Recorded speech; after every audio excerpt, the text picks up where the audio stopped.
Hey, I'm Charles from Cruisers Corner right here in Washington, D.C. And I had a couple of things I wanted to say. First of all, I know everybody's calling for peace in St. Louis over the shooting, right? I understand that. We need peace. But more than peace, we need justice.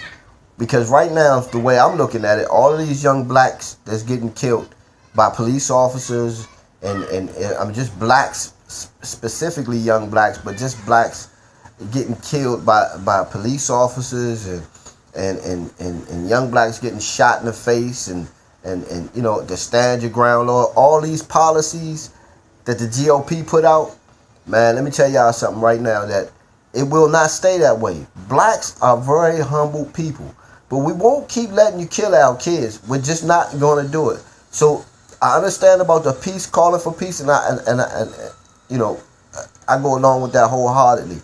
I think that we shouldn't be out there fighting each other, breaking in our own stuff. You know, the majority of people that live in that community is black. Don't destroy your own things. Don't destroy your own things. You get me?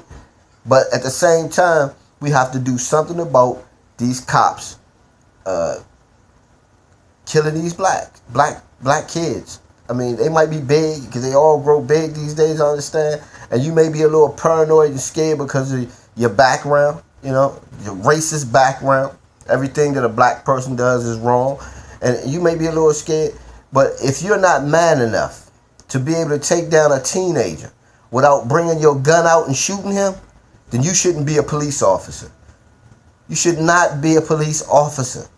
I worked at the Department of Corrections around lots of killers. And as long as I talk to them sensibly, they talk to me that way. So I'm tired of hearing about cops being so scared. If you're that scared, then you need not be a police officer. You need to get another job. Your job description is to protect and serve, not to kill and destroy. That's not what you're there for. Not to be armed like you, the military police. You know what I mean?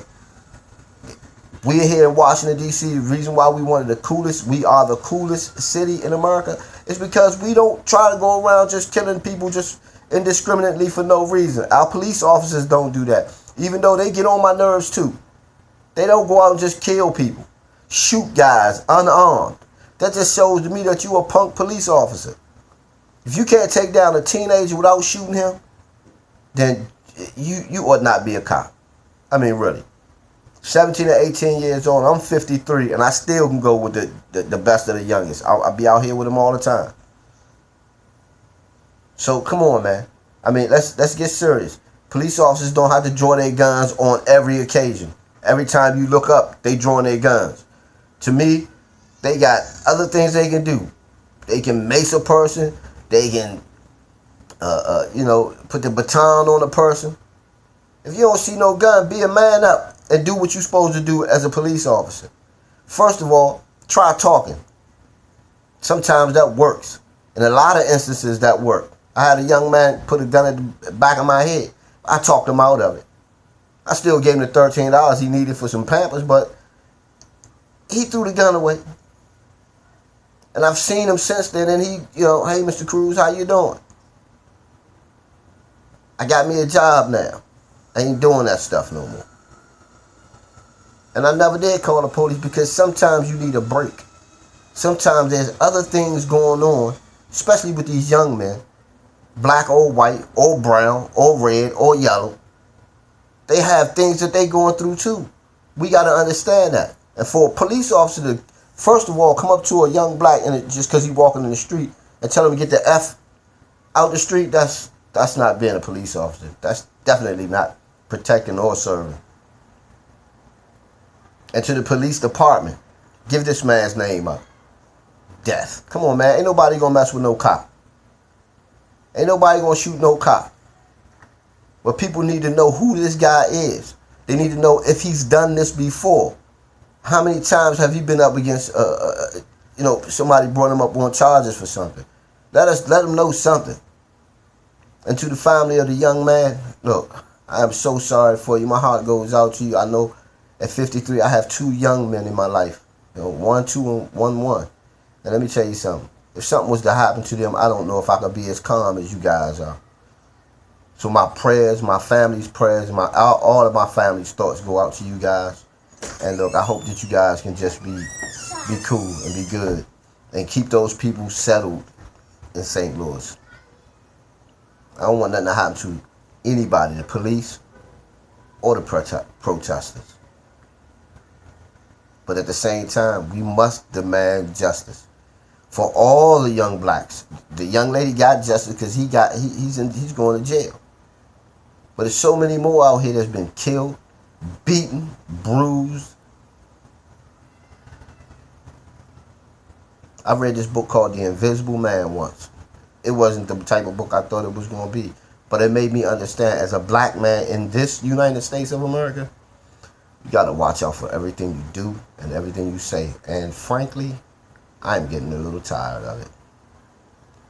So again, to the Brown family, to the young man's family,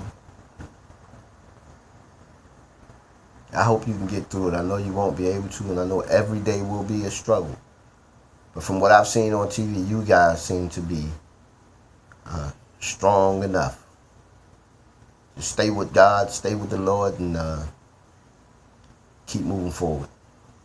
And on an end note to President Obama, man, look, stop being scared, or whatever you want to call it, of calling these people out. Stop being scared of being able to speak on when a black young man dies, how it feels to you, and don't worry about what other people say.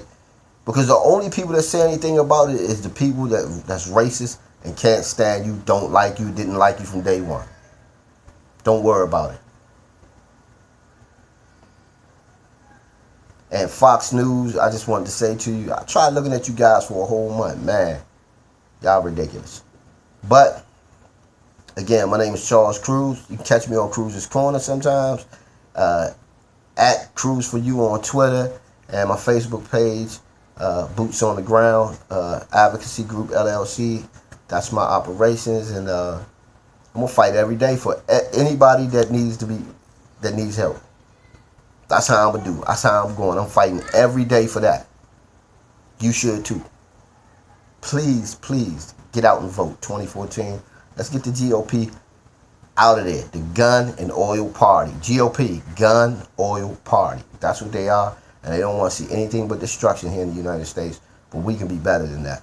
We are better than that. We are one people and we're better than that. God bless. Guys, take care. Have a good evening.